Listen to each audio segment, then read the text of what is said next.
इस वक्त की राजस्थान की राजनीति से जुड़ी हुई एक बड़ी खबर आ रही है। राजस्थान के अंदर मंत्रिमंडल विस्तार हो रहा है। उसके साथ साथ राजस्थान के उप मुख्यमंत्री दिया कुमारी और प्रेमचंद बैरवा की है वो छुट्टी होती हुई नजर आ रही है। बात की जाए तो राजस्थान के अंदर मंत्रिमंडल विस्तार को लेकर राजस्थान के मुख्यमंत्री भजनलाल शर्मा दिल्ली दरबार के चक्कर काटते हुए नजर आ रहे हैं। आखिरकार वसुंधरा राजे सिंधिया की सहमति के बाद में राजस्थान के अंदर मंत्रिमंडल विस्तार हो रहा है। तो राजस्थान के दो उप मुख्यमंत्री प्रेमचंद बैरवा और दिया कुमारी की भी छुट्टी होती हुई नजर आ रही है।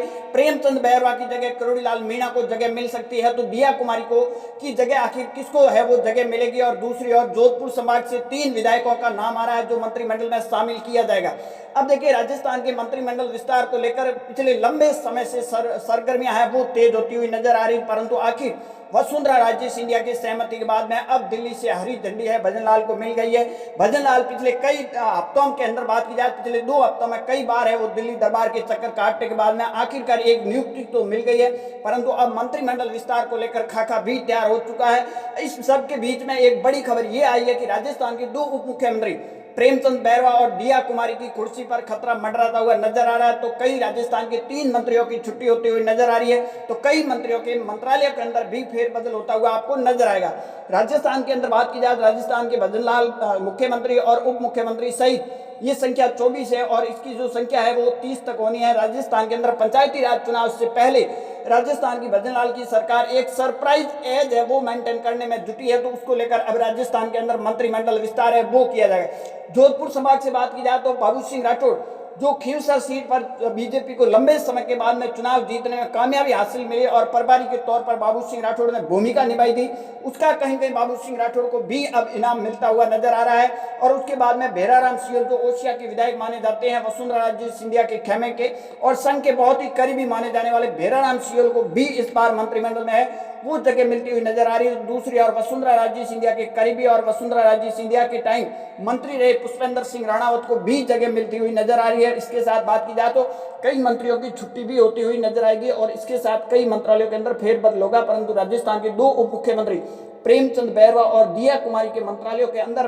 फेरबदलाव होता है या फिर उनकी कुर्सी है वो खतरा मंडरा, तो कहीं कहीं बीजेपी को पंचायती राज चुनाव में एक बड़ा नुकसान भी होने वाला है। क्योंकि बात की जाए 2 बड़े समाज से आते हैं और प्रेमचंद बैरवा की जगह ये बताया जा रहा है कि डॉक्टर करोड़ीलाल मीणा को है वो जगह मिलेगी, तो दिया कुमारी की जगह आखिर कौन आएगा। क्योंकि बात की जाए दिया कुमारी के पास अहम मंत्रालय है, 2 मंत्रालय, इससे ज्यादा भी मंत्रालय है, परंतु 2 PWD और वित्त मंत्रालय भी इनके पास है। उस बीच में अगर कुर्सी छीन जाती है उप मुख्यमंत्री की तो आने वाले पंचायती राज चुनाव में बीजेपी को एक बड़ा नुकसान है वो भी देखने को मिलेगा। परंतु इस सब के बीच में राजस्थान के अंदर बात की जाए तो मंत्रिमंडल विस्तार होगा और कई पुराने मंत्री हैं जो लंबे समय से शिकायतें मिल रही उनकी है वो छुट्टी भी हो सकती है, तो कई मंत्रालयों के अंदर भी फेरबदल होता हुआ आपको नजर आएगा। वसुंधरा राजे सिंधिया की आखिरकार सहमति के बाद में अब भजनलाल की सरकार का पंचायती राज चुनाव जो दिसंबर में होने उससे पहले है वो कहीं कहीं अपन मंत्रिमंडल का विस्तार होगा। और जोधपुर संभाग की बात की जाए, बाबू सिंह राठौड़, भेराराम सियल और वसुंधरा राजे सिंधिया के करीबी माने जाते हैं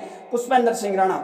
बाबू सिंह राठौड़ की बात की जाए तो उनकी जो गणित है वो बिल्कुल फिट बैठती है और लंबे समय से खींवसर के अंदर बीजेपी चुनाव हार रही थी, परंतु इस बार प्रभारी के तौर पर बाबू सिंह राठौड़ ने भूमिका निभाई और करीबन 13,000 वोटों से बीजेपी के रेवत राम डांगा चुनाव जीते, उनका कहीं कहीं इनाम मिलेंगे। वसुंधरा राजे सिंधिया के करीबी माने जाते हैं, गजेंद्र सिंह शेखावत के करीबी माने जाते हैं और संघ के भी करीबी माने जाते हैं। उसके बाद में भेराराम सियल जो संघ के बहुत ही करीबी माने जाते हैं और उनका भेराराम सियल का 2-3 दिन पहले एक वीडियो भी सोशल मीडिया पर जोधपुर का वायरल हुआ, तो उसके बाद में जाट समाज में काफी नाराजगी भी देखने को मिली थी। इस बीच में अगर भेराराम सियल को भी जगह मिलती हुई कहीं कहीं नजर आ रही है, परंतु 2 उप मुख्यमंत्री की कुर्सियों को लेकर भी खतरा था, कहीं कहीं खतरा मंडराता हुआ नजर आ रहा है। आपकी इस पर क्या राय कमेंट सेक्शन जरूर देना। ज्यादा जानकारी के लिए हमारे YouTube चैनल और Facebook पेज को जरूर फॉलो